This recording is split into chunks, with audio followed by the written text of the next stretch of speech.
Okay, good morning. Sa ngayon ay lesson 4 na tayo ng Gifts of the Spirit.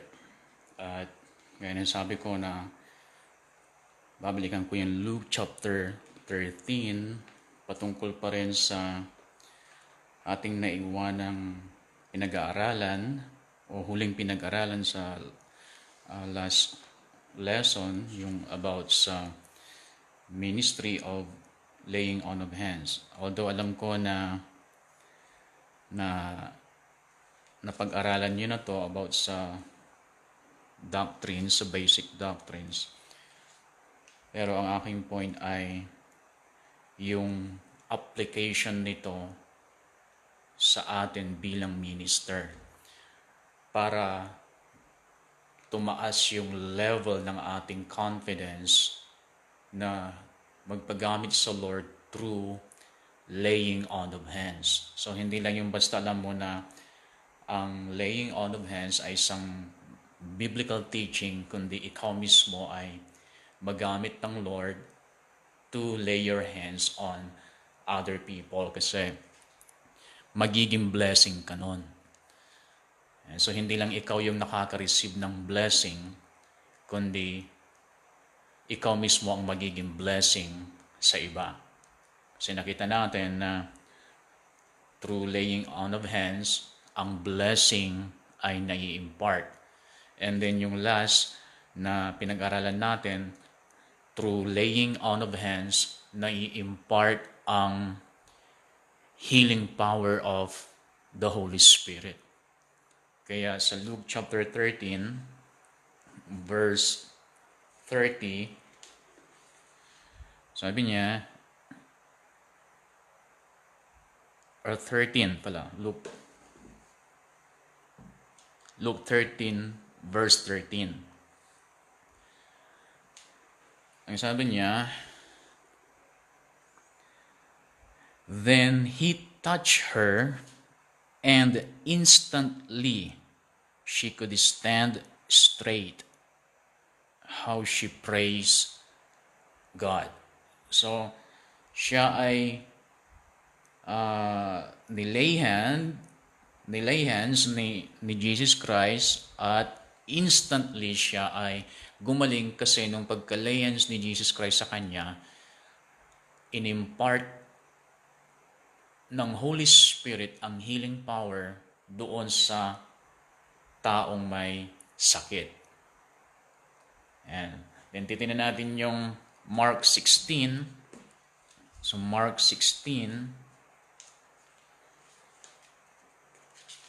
sabi niya, kasi ito na yung kasama sa Great Commission ng ating Panginoon.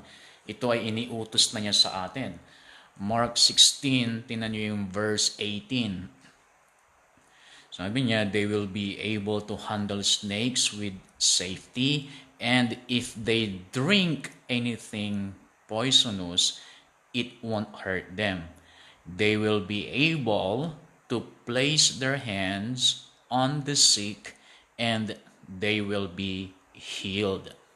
Okay, so sa tatlo na yan na sinabi niyang kasama sa mga signs na susunod sa mga believers, ang pinaka-applicable sa atin ngayon ay yung last sentence, they will be able to place their hands on the sick and they will be healed. Yung una, they will be able to handle snakes with safety, ay wag niyo munang iliteral yan kasi may specific application yan. Kasi sadyang may mga isinulat sa Bible na hindi mo pwedeng literal kaagad na i-apply. O sa mga nagsasabing, yung subject natin sa sa Epistles of John, sa mga nagsasabi na hindi raw pwedeng magturo ang babae sa church. Nililiteral nila. Dahil sa niliteral nila, ipaliteral nyo rin ito sa kanila, ha? Sabihin nyo sa kanila, gawin din nila ito ng literal. They will be able to handle snakes with safety. Imbitahan nyo sila sa Rema dahil maraming ahas sa Rema. Ipahuli ninyo sa kanila. Tapos sabi niya, and they drink anything poisonous. Painumin nyo sila ng mga may lason kasi niliteral nila lahat. Joke lang, ha? Charot lang. Pero ang applicable dito sa atin is they will be able to place their hands on the sick and they will be healed. Kasi through laying on of hands, ang healing power of the Holy Spirit ay nag-i-impart. Ngayon, isa pa or ang susunod na nai-impart kapag tayo ay o through laying on of hands, syempre for believers to receive the infilling of the Holy Spirit. So, pag kukunin mo yung percentage ay mas marami talagang nakatanggap ng infilling of the Holy Spirit or baptism in the Holy Spirit through laying on of hands kaysa sa mga sa personal devotion lang ng mga tao or natanggap na mga believers ang infilling of the Holy Spirit na walang naglayan sa kanila, kakaunti. Pero hindi ko sinasabing hindi masama. Actually sa akin, naranasan ko ang mapuspos ng banal na Espiritu sa pag-attend ng mga meetings ng may mga in-invite na mga foreigners na ministers. Actually, ang mga iba sa kanila, mga kilalang great men of God. Kaya nung ako ay kabataan pa lang, sa tuwing may advertisement na mayroong foreigner na pupunta sa Manila para mag-conduct ng service, lalo na sa mga kilalang dumadalo yung anointing sa kanila, talagang dinadayo namin lagi. Kaya sa totoo lang, marami akong na-receive na mga impartation sa mga time na yon. Although, habang tumatagal ay nare-realize ko sa mga ibang ginawa nila ay hindi talaga biblical na. Dahil meron akong naobserbahan na para bang pinaglalaruan na ang Holy Spirit. May mga nilay hands, tapos natumba, tatayuin muli, patutumba ulit, at nagtatawanan yung mga tao, which is, pag iniisip ko ngayon, ay para akong nalulungkot dahil hindi na biblical yung nangyayari. Pinaglalaroan na. Kasi talagang ganon, kapag talagang ikaw ay nag-spend ng much time sa prayer, ay talagang ang anointing ay makapal siya sa iyo, at every time na ito ay i-release mo, ang mga tao mayroong physical effect sa kanila. So, ang mga preacher na ito ay siguro hindi makontrol din ang emosyon nila, kaya layans dito, layans doon. Ang daming gumaya sa time nga na yun. Ang mga Filipino preacher, nagja-jacket na rin kahit mainit. Kasi pagkatapos na lang mag-preach, tatanggalin na ang jacket. Igaganyan lang sa mga tao. Ang iba natutumba, pero ang mga iba ay nasaktan ng botones, kaya para hindi na maulit, nagpatumba na. Ganon. So pag binabalikan ko ngayon, niisip ko, kaya pala hindi na nila ginagawa ngayon. Kasi hindi talaga biblical na yung ginagawa nila dati. Pero ang kawawa doon, yung mga gumagaya, na akala nila biblical pa rin. Pero actually, ang nangyari sa kanila, parang si Simon the Magician or the Sorcerer, na binibili niya yung ability or the enablement to impart the Holy Spirit. Hindi ang Holy Spirit ang binibili niya, kundi the ability, the enablement to lay hands on people so that they will receive the Holy Spirit. So, doon sila na-attract, yung ability, yung empowerment na mag-lay hands ka, mayroong physical effect sa kanila, iba natutumba, iba parang kinukuryente. Doon sila na-attract. Yun ang kanilang pinagsumakitang makuha. Pero sa totoo lang ay nawala na sa Biblia yung application. Kasi attractive nga naman talaga. Dahil ang mga tao tumitingin sa may nangyayari. Ang problema lang, tingin ng tingin sa mga nangyayari, pero hindi malago ang kanilang spiritual life kasi wala silang personal devotion sa Lord at sa Word ng ating Panginoon. Kung talagang gusto mong malago ang spiritual life mo, hindi sapat na ikaw ay attend lang sa mga services tapos makita mo ang demonstration ng Holy Spirit. kulang yon. Nakakatulong, pero kulang yon. Katulad ng sa personal na physical life ninyo, hindi naman natin sinasabing masama ang kanin, no? Dahil nakakatulong ang kanin sa ating kalusugan. Pero kung puro kanin, alam mo na kung ano mangyayari sa katawan mo niya kung puro kanin ang kinakain mo. Diba? Kaya kung puro manifestation, puro demonstration ng Holy Spirit ang gusto nating makita, gusto natin lagi may nararanasan tayo, abay magiging imbalance yung spiritual growth mo. Pagdating sa Word of God, tulog. Kaya pagdating naman sa spectacular or supernatural, gising na gising. Kasi tinitingnan ko ano mga nangyayari. Aba, natumba. Aba, sumasayaw. Aba, umiikot. Aba, nagbubugan ng apoy. Aba, nagkakarate. Tumitingin lagi sa ganon. Pero pagdating sa Word of God, tulog. Magiging imbalance ang inyong spiritual growth pagka ganon. At syempre, pag imbalance, ang paglago, pag physical, imbalance ang ang paglago niya, magiging mas sakitin siya tuloy. And so, dito, ini-emphasize natin, pero hindi siya ang nag-iisang kailangan natin. At sa pamamagitan ng laying on of hands, nakita natin sa mga binasa natin sa Bible, that through laying on of hands, believers ay natanggap nila ang baptism in the Holy Spirit. Natanggap nila ang infilling of the Holy Spirit. Tulad na lamang nito, binasa na natin pero basahin natin para ma-remind tayo that through laying on of hands, the Holy Spirit will be imparted. Pag sinabi ko, the Holy Spirit will be imparted, yung infilling, not the person of the Holy Spirit. Kasi the Holy Spirit as a person, pumasok na siya sa atin the moment we believe Christ as our Savior and we accepted Christ. Pumasok si Jesus Christ sa atin through the Holy Spirit. So, ang nasa iyo, it's the person of the Holy Spirit. But the next thing that should be experienced by us is the infilling. Yung aking illustration sa inyo dati, baso, nilagyan ng tubig, ganyan na nangyari sa atin nung tumanggap tayo kay Kristo. Pero kailangan mag-overflow. Ayan, infilling of the Holy Spirit, yung overflow na tinatawag natin. Sa Book of Acts, chapter 8. So, Book of Acts, chapter 8. Tinan niyo yung verse 17.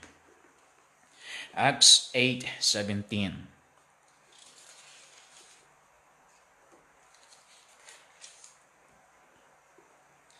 And sabi niya, then Peter and John laid their hands upon these believers. Believers ang nilay hands nila. And they receive the Holy Spirit. When Simon saw that the Spirit was given, when the apostle laid their hands on people, he offered them money to buy this power. Si Simon ngayon, the magician, na-attract siya, namangha siya, na nung si Peter at si John, ipinatong nila ang kanilang kamay sa mga believers, natanggap nila ang banal na Espiritu, napuspos sila ng banal na Espiritu. So, namangha si Simon the magician kasi hindi nangyayari sa kanya yon. So, binibili niya ngayon, nag-offer siya ng pera para makuha din niya yung ability na kapag ipinatong niya ang kanyang kamay sa mga tao ay mapupuspos din sila ng banal na Espiritu. So, through laying on of hands, the infilling of the Holy Spirit ay na-impart. Then dito ulit sa Acts chapter 19, si Apostle Paul, tinan niyo yung experience niya. Sa Acts 19:6, ang sabi niya, then, when Paul laid his hands on them, the Holy Spirit came on them. Nang ipinatong ni Paul ang kanyang mga kamay sa mga believers din, Then, ang Holy Spirit, pinuspos niya sila.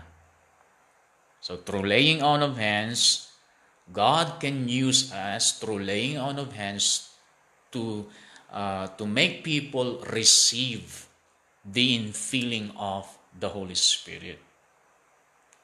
Okay? And then, the next is, ito, medyo masilan ito, no? Titingnan natin sa 1 Timothy chapter 4. 1 Timothy chapter 4. Tingnan natin kung anong sinabi ng Bible dito. 1 Timothy chapter 4. Tingnan natin verse 14. Do not neglect the spiritual gift you receive through the prophecy spoken over you. When the elders of the church laid their hands on you, give your complete attention to these matters.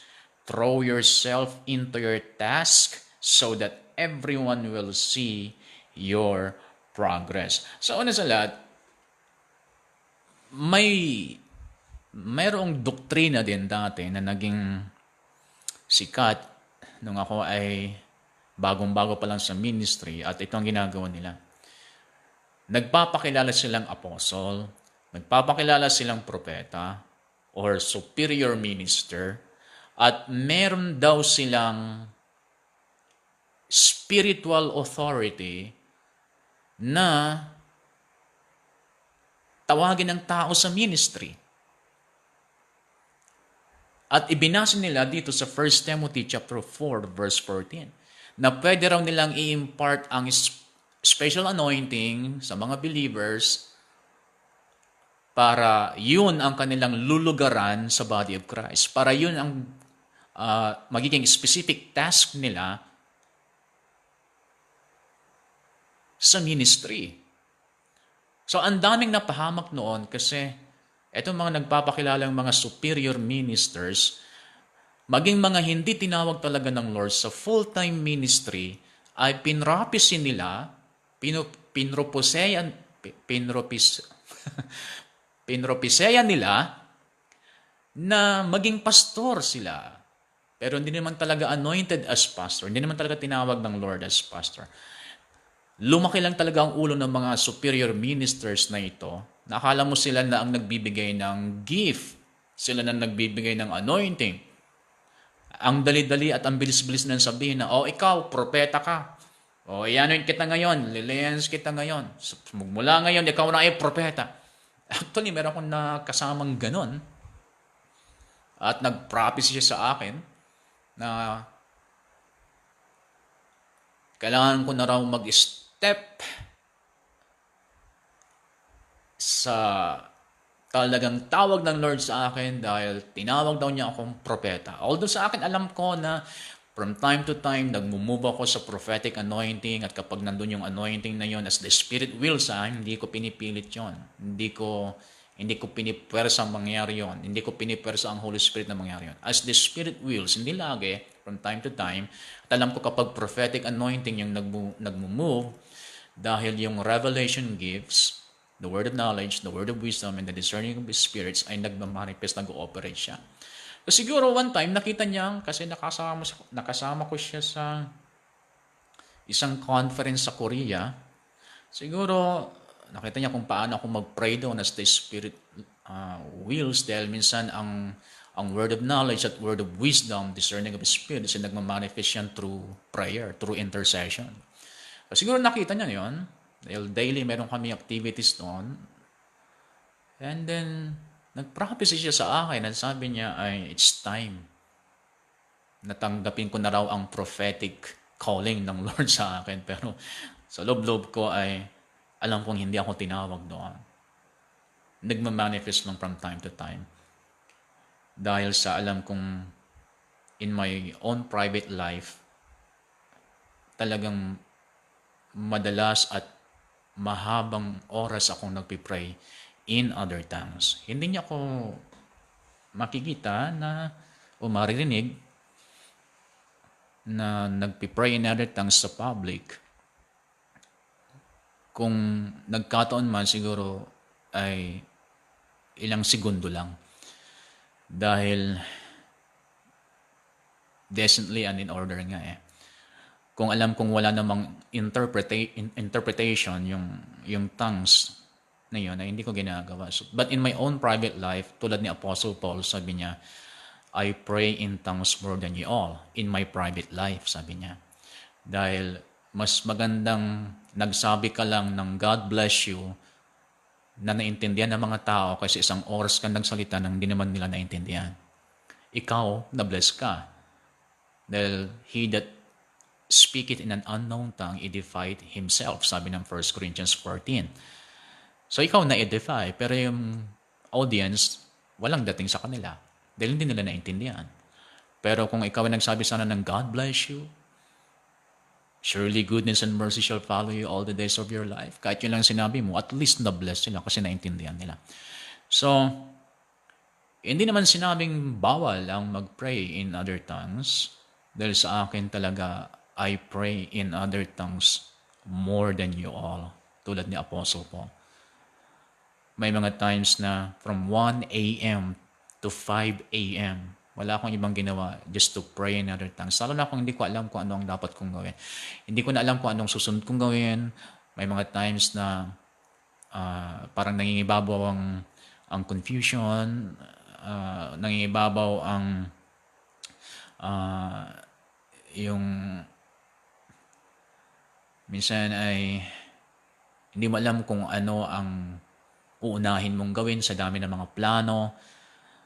So pag hindi malinaw yung aking pag-iisip sa mga bagay na ito, hindi mo na ako kikilos. I will just pray in other tongues. At sa aking pag-pray in other tongues, as the Spirit is helping me to do it, sometimes ay walang tulugan talaga. Walang tulugan. 1 a.m. to 5 a.m., I am praying in other tongues. At pagkatapos kong mag-pray, refresh ako. And then mamaya or susunod na mga araw, alam ko kung ano ang hahagbangan ko. At pagkatapos kong gawin yon, ang kapahayagan nagmumula sa banal na Espiritu ay patuloy na dadaloy yan hanggang sa yung mga dating hindi ko naintindihan sa Biblia, bigla ko na namang naintindihan. And then, kahit isabak mo na ako ng isabak na magturo, mag-preach, hindi ako mauubusan kahit hindi na ako mag-aaral kasi may naipundo sa aking spirit through praying in other tongues. So, ganun yun. So, dito naman pero, ang ibig sabihin nito, sa binasa natin 1 Timothy chapter 4 verse 14, ang talagang tinutukoy niyan ay yung gift na tinutukoy is the anointing na na-impart nung nag-prophecy si Paul and the other elders at nilayhan si Timothy. Ayan. Sino ang ini-impartan ng anointing? Hindi lahat. Ang ini-impartan lang ng anointing ay yung mga nakadiscern na ng specific calling ng Lord sa kanila and then humakbang na sila to fulfill that calling. Tulad ni Timothy na batang-bata pa lang siya, humakbang na siya dahil na-discern na niya na tinawag siya bilang pastor. So nalaman na niya ang calling niya bilang pastor sa murang edad at siya ay humakbang kaagad na sundin, mag-respond sa tawag ng Lord sa kanya. And so nakita yun ni Apostle Paul, na-recognize yun na may calling ang Lord sa kanya. And so kailangan niya ngayon ng impartation of anointing. Pero hindi si Paul at hindi yung mga ibang leaders sa church ang tumawag kay Timothy. Hindi sila ang dahilan kung bakit naging pastor si Timothy. So ang mga nililayans na bigyan ng anointing sa church ay hindi yung dahil sa gusto lang ng isang tao o isang believer. Ang mga nililayans ay yung mga nalaman na nila ang tawag ng Lord at nag-respond na sila, tumugon na sila sa panawagan ng Lord. And so kailangan nila ngayon ng anointing to be imparted from their spiritual leaders. So, ganun ang sinasabi ni Paul kay Timothy. Hindi ibig sabihin na si Apostle Paul ay pinrapisi niya na si Timothy maging pastor. Hindi. Ang tinutukoy niyang gift, hindi yung pagiging pastor ni Timothy, kundi yung na-impart sa kanya na anointing nung siya'y tumugon sa panawagan ng Lord. Yun ang gift na sinasabi ni Paul na kailangan mong i-stir up, sabi niya. You will stir that up by praying in other tongues. Privately.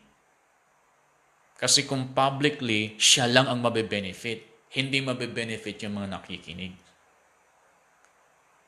So in private, sa kanyang devotion, mag-i-stir up niya yung gift, the anointing that was imparted nung siya ay, nung naglayan si Apostle Paul at nag-prophecy siya. Hindi natin alam kung ano sinabi niya, but maybe ang kanyang prophecy is because you have responded to the calling of God upon your life as a pastor, you will be used by God in a greater way, in a very special way. So, maaaring ganun. So, may prophecy si Apostle Paul sa kanya. At hindi para tawagin siya sa ministry, kundi para magtagumpay sa ministry. So, alalahanin mo yung mga prophecy na yon. Ibig sabihin niya, Apostle Paul, alalahanin mo yung mga na-prophecy sa iyo nung ikaw ay tumugon sa panawagan ng Diyos at ipinatong namin ang aming mga kamay sa iyo. Alalahanin mo yung mga sinabi namin sa iyo sa prophecy at alalahanin mo yung inimpart sa iyo sa time na yon. Yan. So, ngayon, titingnan natin yung related example dito na nangyari na tumugon muna bago nilayans or pinag-pray. Dito sa Acts chapter 6. Sa Acts chapter 6.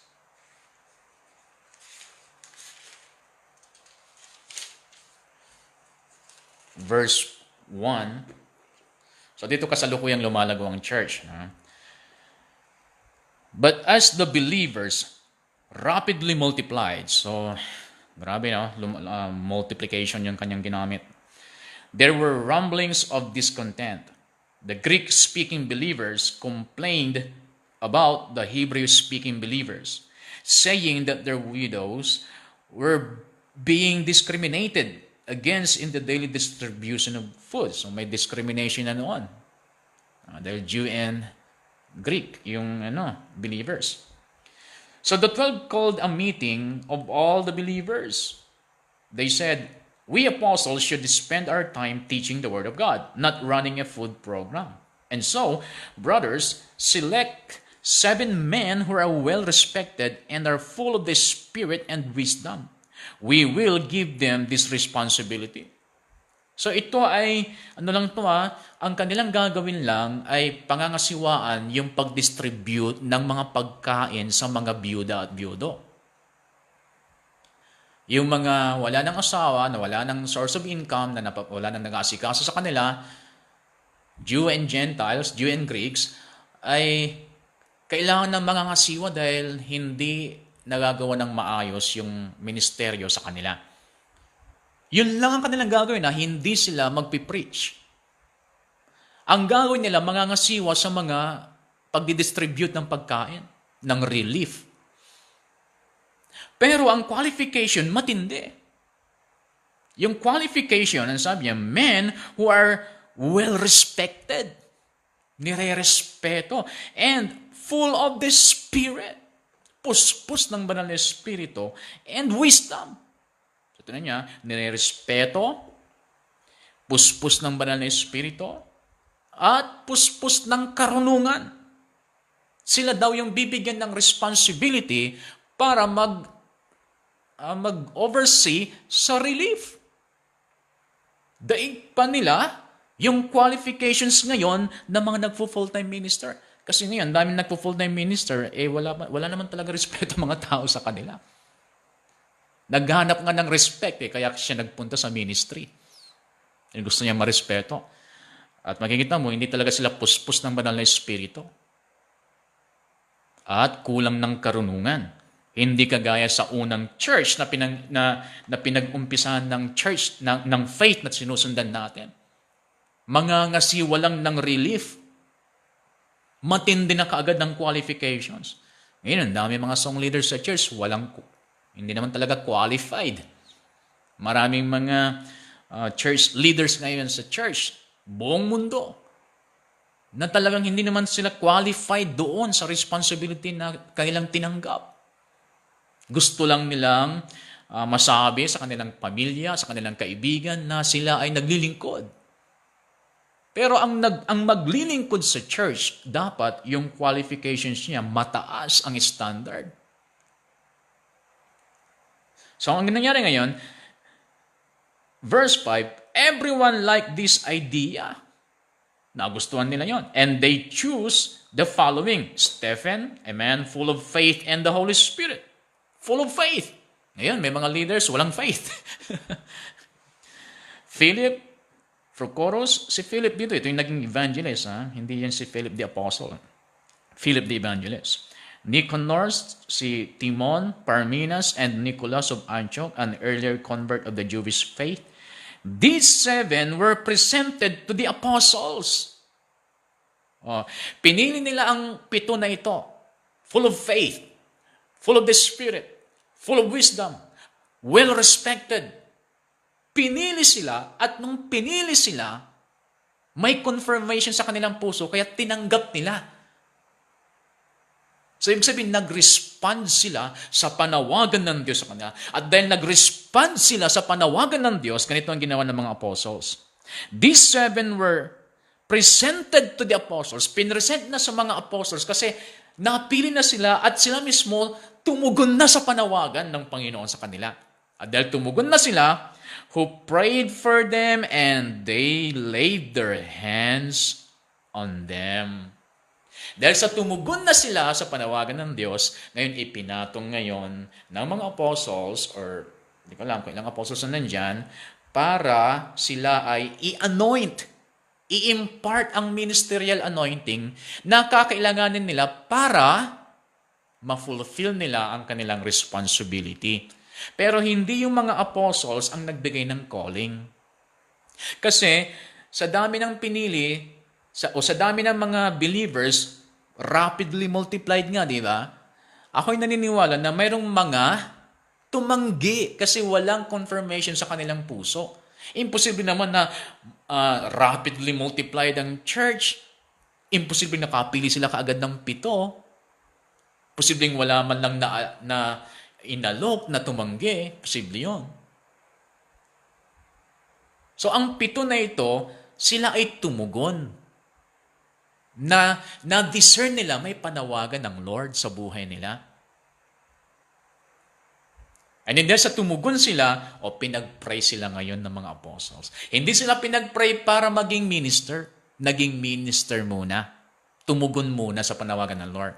At dahil minister na sila, you need to be prayed for and you need to be laid hands on. And then dito pa sa Acts 13. Acts 13.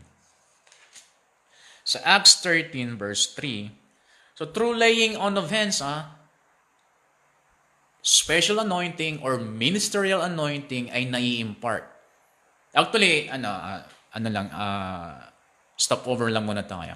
Actually, kung sino yung minister lagi na ka-associate mo or ka-fellowship mo or talagang tinututukan mo na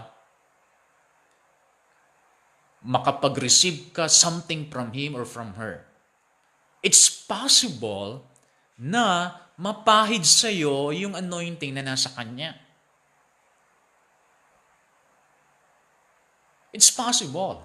Actually, nangyari sa akin, for example, sa akin, dahil nung ako ay tumugon sa panawagan ng Lord, ay then tamang-tama, doon na nag-boom yung mga Hosanna Integrity Music. At ang unang-unang pinakasikat noon ay si Don Moen.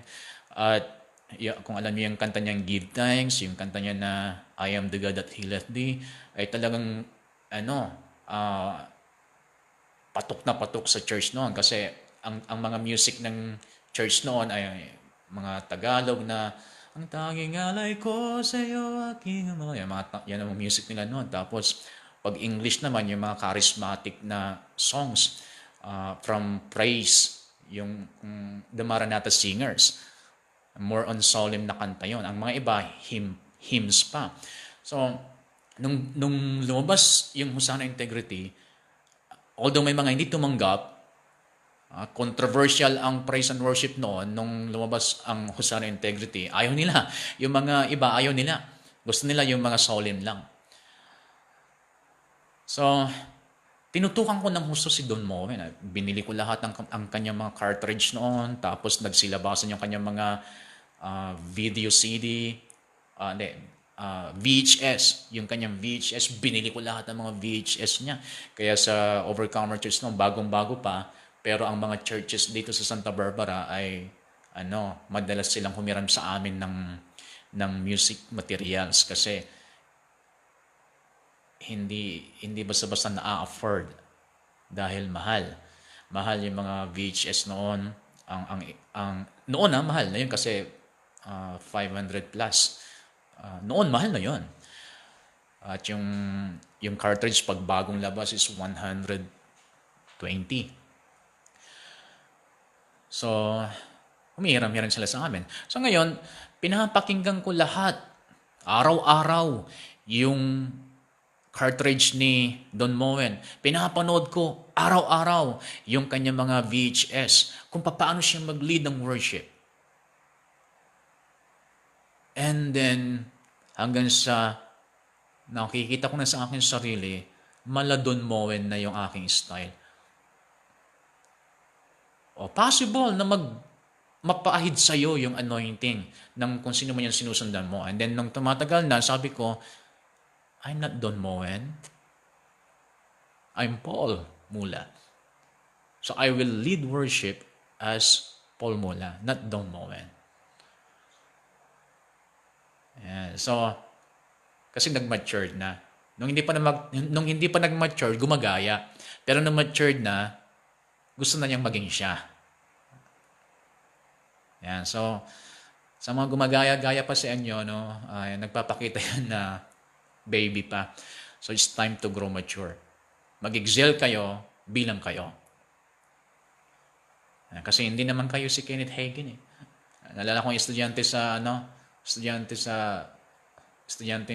yan, si Raymond dati, na nagpakilala siya sa akin. Sabi niya, pero biro lang. No? Sabi niya, I'm Kenneth Hagin, sabi niya. Dahil gusto raw niya magaya si Kenneth Hagin dahil nabibless siya pag binabasa yung mga books ni Kenneth Hagin dyan sa library natin. At pag nakikinig siya sa mga preaching, nabibless. So, I'm Kenneth Hagin, sabi niya. So, yung gaya-gaya sa una ay okay lang. Pero habang tumatagal, ay mag-excel ka na kung sino ka talaga. Pero ang point ko pa rin dito, it's possible na ma-impart sa atin yung anointing na nagmamanifest sa mga sinusundan natin. Yeah. So dito sa Acts chapter 13 verse 3, sabi yan dito, so after more fasting and prayer, the men laid their hands on them and set them on their way. So bago sila nilay hands, dumaan muna sa fasting and prayer para malaman kung talagang ang mga inilay hands nila ay karapat-dapat nga. So, ayan ang point ko ngayon. Hindi basta-basta naglilay hands ng mga gusto mong maging minister. Kaya dito sa mayroon siyang warning dito sa 1 Timothy chapter 5, verse 22. 1 Timothy chapter 5, verse 22.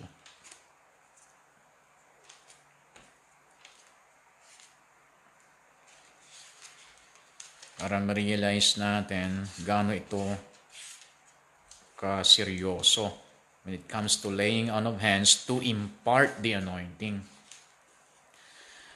1 Timothy chapter 5 verse 22, sabi niya dito, Never be in a hurry about appointing a church leader. Do not share the sins of others. Keep yourself pure. Ngayon, tinan natin kaya ako binasa sa New Living Translation kasi yung ginamit niya sa una na never be in a hurry. Never be in a hurry. Sa New King James Version naman, sabi niya,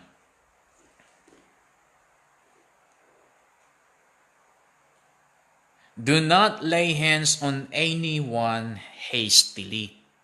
Do not lay hands on anyone hastily. Huwag daw nating madaliin na i-lay hands yung mga gusto nating maging leader sa church. Kasi kung babasahin nyo yung chapter 3 verse 1 to 5, ang sabi niya dyan ay dapat hindi novice yung i-appoint natin as leaders or i-anoint natin as leaders. Pag sinabing hindi siya anong tawag dito? Hindi siya baguhan. Kailangan matured at in-explain niya doon sa 1 Timothy 3:1 to 15 kung ano dapat ang siyang maging characteristics, attitudes ng magiging minister na dapat i-anoint. Ayan, so and then pupunta tayo sa ibang point.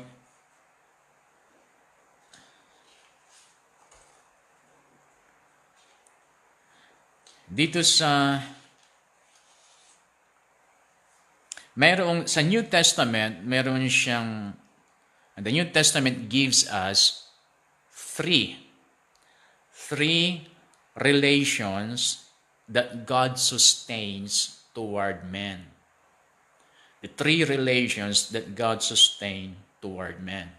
At yung tatlo na ito ay isa sa mga nagbigay sa akin ng kalakasan nung ako'y bagong-bago pa lang na Kristiyano. Dahil syempre, pag wala kang covering, tapos batang-bata ka pa sa ministry, baguhan ka na nga, yung edad mo pa ay line of 1 pa lang, tapos wala pang mga gustong mag-cover sa'yo legally and spiritually. So, meron akong kailangang tayuan na magbibigay sa akin ng lakas loob para hindi ako sumuko sa aking naging desisyon. Kasi imagine nyo, yung edad na 18 years old, graduate ako 18 years old, imagine mo yung edad na 18 years old. Isasabak mo sa ministry na walang support. Financially, walang support. Wala akong kagrupo. Walang legal covering. Hindi ako affiliated sa kahit anumang ministry.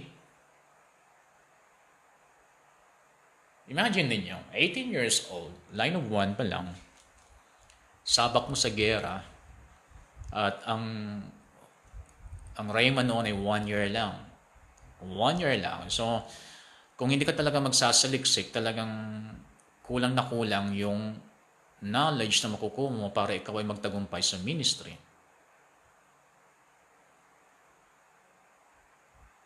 Pero ang tatlong ito, ang naging dahilan kung bakit hindi ako sumuko, kung bakit pinurso ko yung pinapagawa ng Lord kahit gaano kahirap, at ipinapaalala ko lagi ang aking sarili sa tatlong ito. Number 1, God for us. God for us.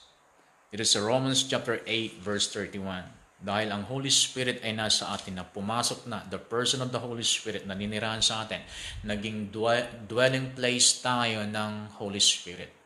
Kaya naging temple of the Holy Spirit tayo kasi tayo yung dwelling place niya ngayon. Hindi na yung literal na temple ang kanyang dwelling place. Ang kanyang dwelling place ngayon ay ang ating spirito. Naninirahan siya sa atin. At dahil naninirahan siya sa atin, panig siya sa atin. Panig siya sa atin. Romans chapter 8:31. Tingnan natin kung ang Panginoon ay panig siya sa atin. Ano ang epekto nito? Sabi niya. Romans 8:31. What then shall we say to these things? If God is for us, who can be against us? Lagi kong kinukonfession noon.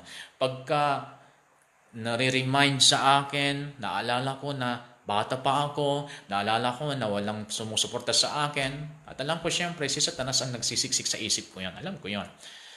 Pag sumisiksik na sa isip ko yun na batang-bata pa ako, hindi ko pa kaya, hindi ako magtatagumpay, sasabihin ko ng malakas. If God is for me, who can be against me? Kasi natutunan ko sa Rema, words is more powerful than thoughts. Words are more powerful than thoughts.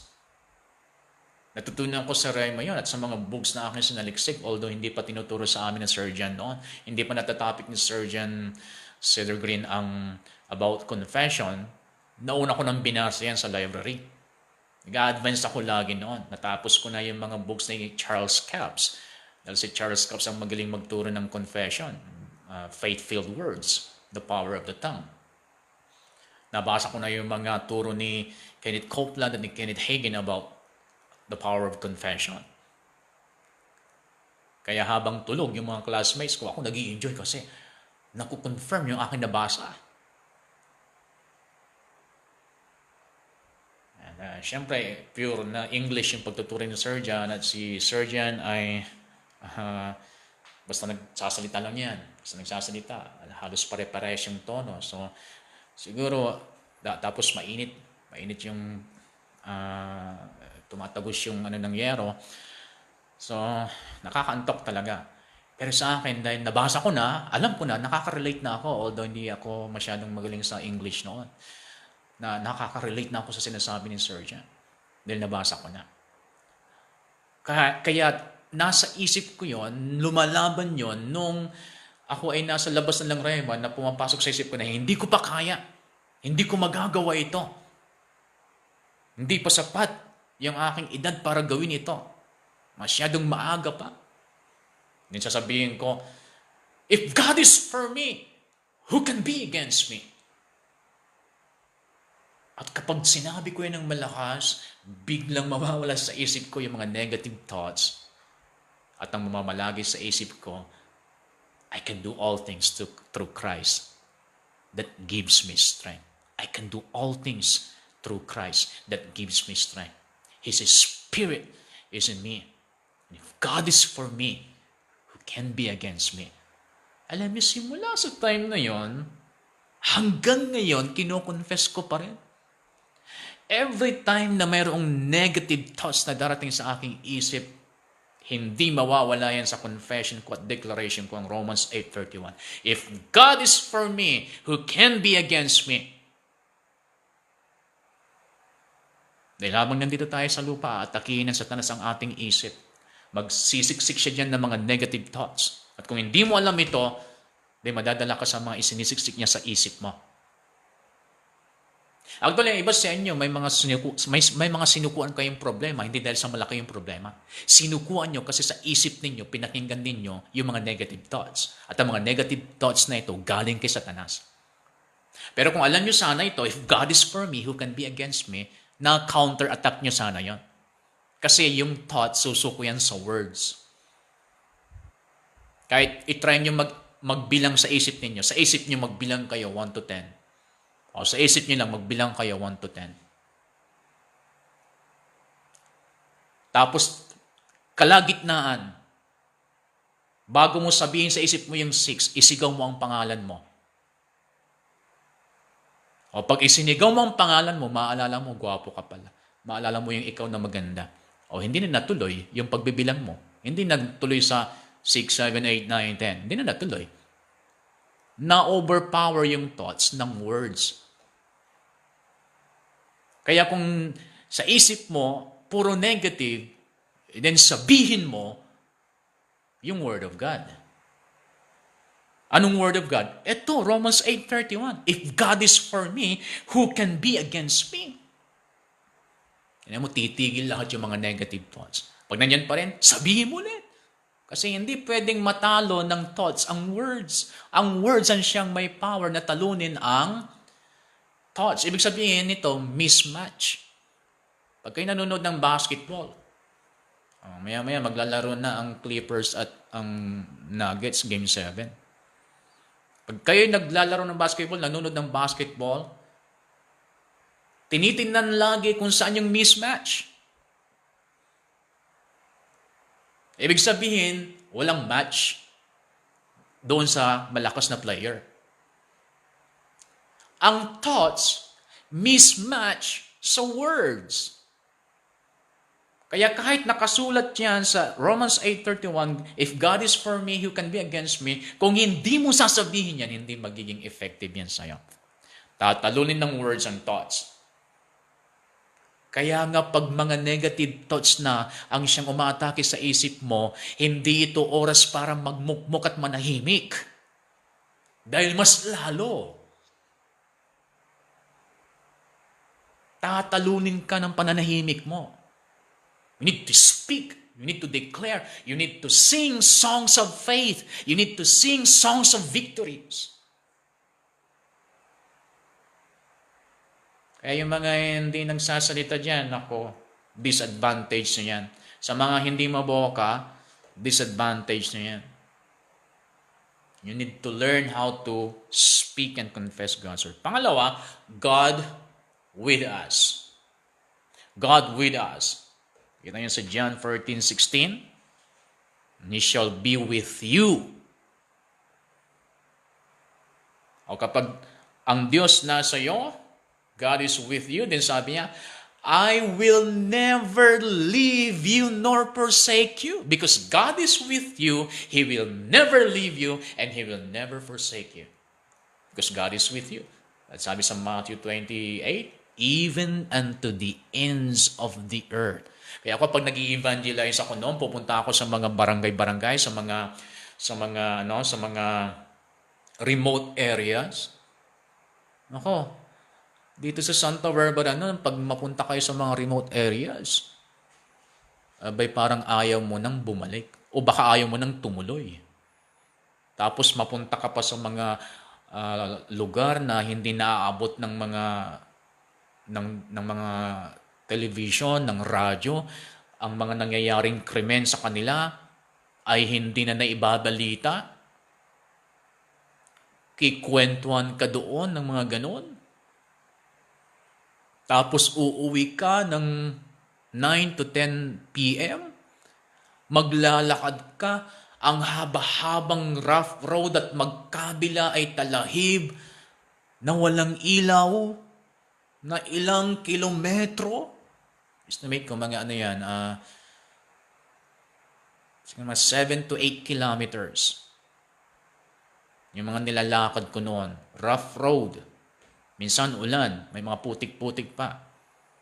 At hindi naman ako takot sa ahas kasi nasanay ako sa rema.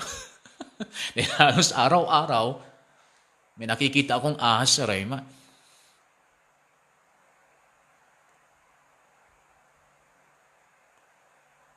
Pero at least doon, may mga kasama ako. This time, wala akong kasama. Mag-isa ako sa kalsada. Ang dami-dami yung pupunta sa isip mo ng mga negative. Naging yung mga napanood mo nung bata ka pa tungkol sa mga multo ay magpa-flash sa isip mo. So isa sa mga sinasabi ko, dinideclare ko habang nasa daan ako, is God is with me. And if God is with me, He will never leave me. He will never forsake me. Kaya hindi ako nag-iisa ngayon.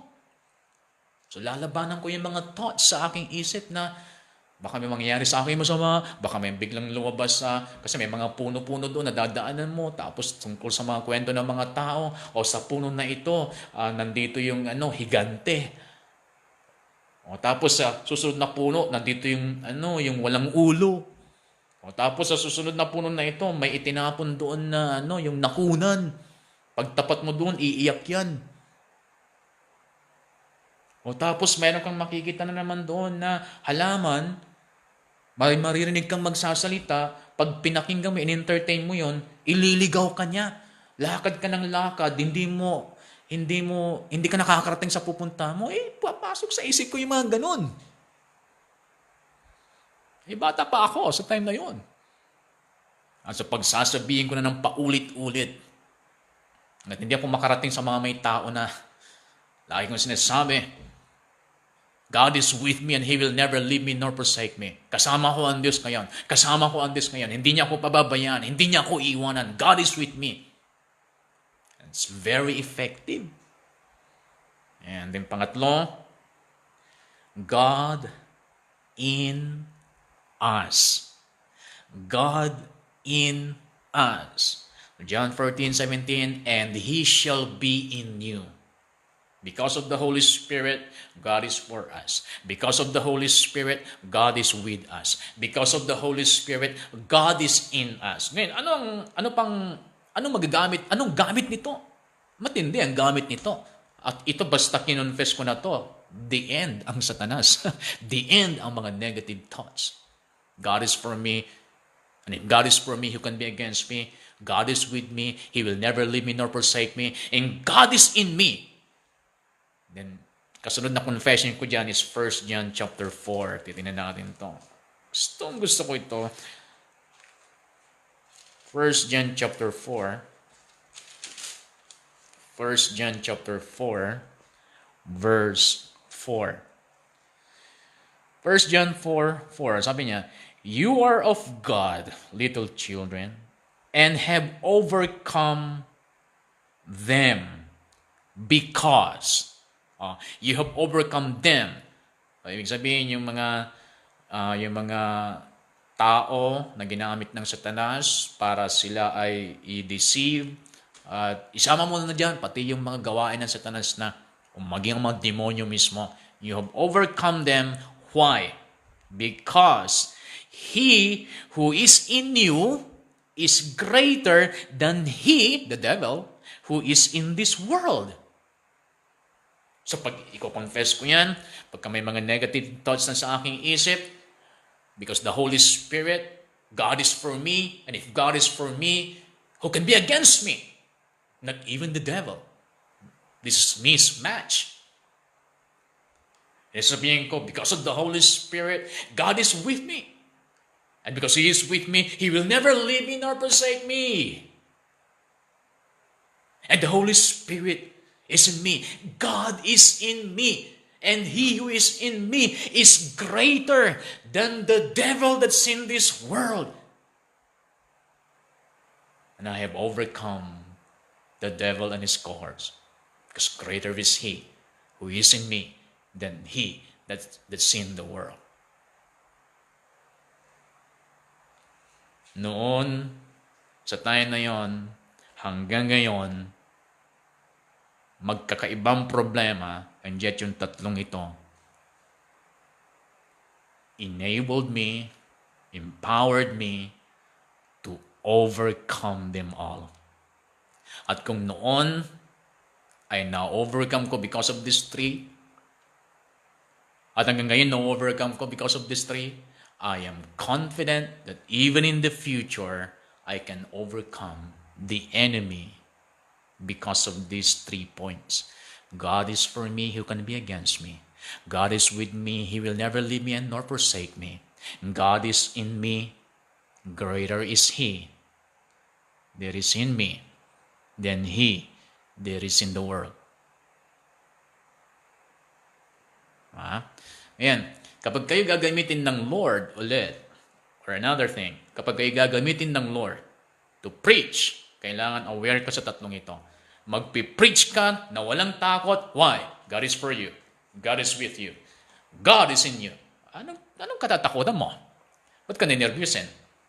Mararamdaman mo na ninervyusin ka, pero hindi ka padadala sa nararamdaman mo at hindi ka magbaback out dahil sa may nararamdaman ka nervyos. Why? God is for you. God is with you.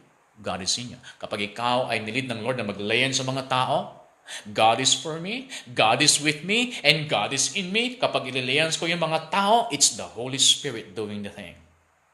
Why? Because He is in me. He is with me. And He is for me. Pag mag-rebuke ka ng mga demonyo, God is for me. God is in me. God is with me. So ito ay very effective sa lahat ng area ng buhay mo.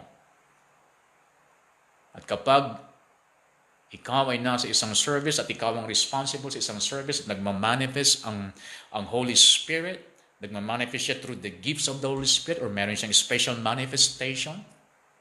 So hindi ka ma-confuse at hindi ka mag-aalala kung paano ka maging responsible sa service na yon. Why? Because God is with you.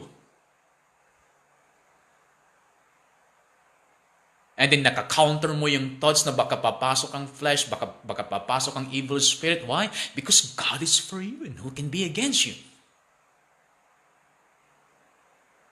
Then alam mo kung paano i-direct because God is in you. He is your comforter. He is your guide. He is your counselor. He will lead you. He will guide you. He will teach you. Ano bang hanapin mo?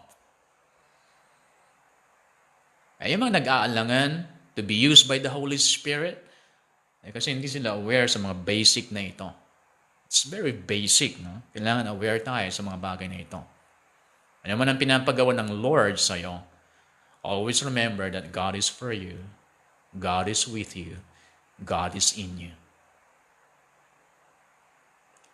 So wala kang dapat katakutan, hindi ka dapat mag-iisip na aatras, because of these three. Ngayon, sa ating, hindi ko alam kung dito tayo matatapos. Tingnan lang natin.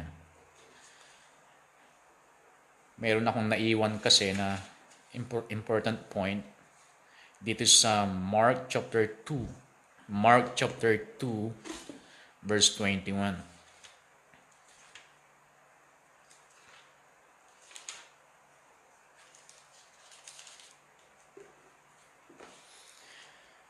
Mark chapter 2 verse 21, sabi niya dito, no one, tinanong ko sa New Living Translation, para mas mababaw ang dating at madaling maunawaan. Mas simple, hindi mababaw, mas simple. Sa Mark chapter 2 verse 21. Sabi niya, besides, who would patch old clothing with new clothes? For the new patch would shrink and rip away from the old cloth, leaving an even bigger tear than before.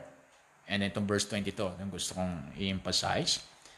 And no one puts new wine into old wineskins, for the wine would burst the wineskins, and the wine and the skins would both be lost. New wine calls for new wineskins. Ayan.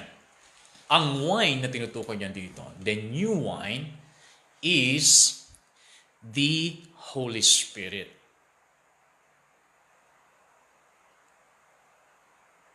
Inire-represent ng wine ang Holy Spirit. At tayo ay parang bottle na kailangan bago yung bottle para hindi siya mababasag pag inilagay mo yung new wine. Kasi pag new wine, ibig sabihin strong. Hindi fit yung new wine kapag old yung bottle. Kapag old yung vessel. So dito, hindi naman sinasabing kailangan tayong ma-renew ulit or hindi kinakailangan maging new creation ulit dahil naging new creation na tayo, naging bago na tayo on the inside. Pero ang kinakailangan natin ngayon is, gagamitin ko yung word na revival. Revival. Kasi maaring tayo ay na-renew na on the inside, pero hinayaan nating, kumbaga parang natulog tayo dahil sa itinigil natin yung ating spiritual activities or spiritual practices tulad ng devotion sa Lord, tulad ng pagsasaliksik at pagbubulay-bulay ng salita ng Diyos, at yung hunger natin na maranasan ng Holy Spirit, kapag hindi na to nangyayari sa buhay ng believer, nagiging parang luma siya na vessel. Parang nagiging luma siya na bottle. So, hindi pwedeng lagyan ng new wine. Pag sinabi natin new wine is the another infilling or parang ito, refilling. Parang yung pag-refill natin ng tubig, no? Yung kung ang galon natin is kulay blue, no? Kulay blue or whatever the color is. Kapag nagagamit lagi yung tubig araw-araw, dumarating yung time na nauubos. At kapag naubos, kailangan nating i-refill. Bago nilalagyan ng bagong tubig, lilinisan nila. So, ganun talaga ang process. Ganun talaga ang sistema. Hindi mo pwedeng lagyan ng panibago ang lumang lalagyan. Kasi makukontaminate din siya. Masisira din. So, ang kailangan lagi, proseso yan, sistema, every time na lalagyan ng bagong lalagyan, kailangan mo na siyang i-renew or linisin. So, ang Holy Spirit, inire-represent niya, new wine, panibago, bago, kapuspusang muli. Hindi mangyayari yun hanggat hindi tayo nagre-renew. Paano tayo magre-renew? Sabi ng Revelation chapter 2, alalahanin mo yung mga dating ginagawa mo.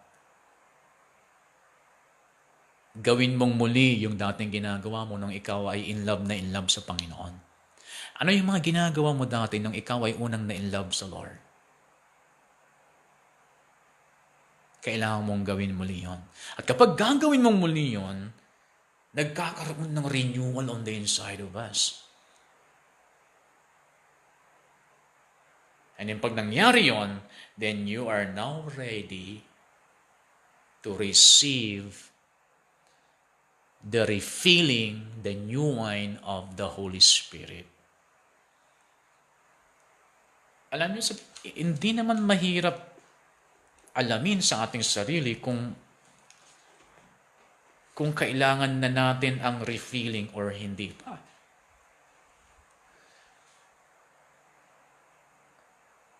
Sa Book of Acts, ang daming refillings doon. Sabi ni Paul sa mga Ephesians, be being filled with the Holy Spirit. Do not drunk with wine, but be being filled with the Holy Spirit. Pag sabihin, be being filled, kailangan na nami-maintain natin na spirit-filled believer tayo. Dahil pag hindi ka spirit-filled believer dito sa mundong ito, daming temptations dito sa mundo. Kahit nasa bahay ka lang, parehas lang yan. Nasa bahay ka, nasa loob ka ng bahay, nasa labas ka ng bahay. Same temptations lang. Kahit saan ka pumunta ngayon. At kahit sinong makasama mo, believers or unbelievers, lalo ngayon, dami mga believers ngayon na hindi naman talaga committed.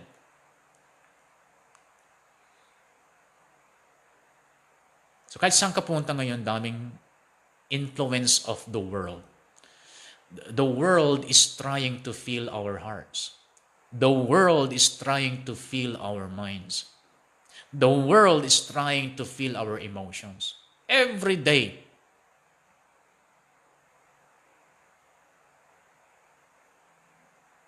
Yung araw-araw titingin ka sa social media, naiipon yun hanggang sa isang araw. Iba sa inyo, hindi nyo nakilala ang sarili nyo. Iba sa inyo, hindi nyo na alam Hindi nyo na nare-recognize na kung ano na yung napuspos. Kung ano yung bagay na pumupuspos sa'yo. Are you filled with flesh? Are you filled with worldly things? Are you filled with money? Puro pera na bang nasa isip mo lagi? Puro boyfriend, puro girlfriend na lang bang laging na... Kasi kung ano yung pumupuspos sa'yo, yun ang hanap-hanapin mo. Yun ang bibigyan mo ng panahon sa bawat araw. At hindi natin makakounter ito sa pamagitan lang ng sabihin mong ayaw mo na. Dahil the more na sinasabi mong ayaw mo na sa mundo, the more na lalapit sa'yo ang mundo. Yan ang problema, no? Yan ang 3 minutes. Yan ang problema. Once na pinagbigyan mo ang mundo na magkaroon ng lugar sa puso mo, mahirap mo nang i-break yan.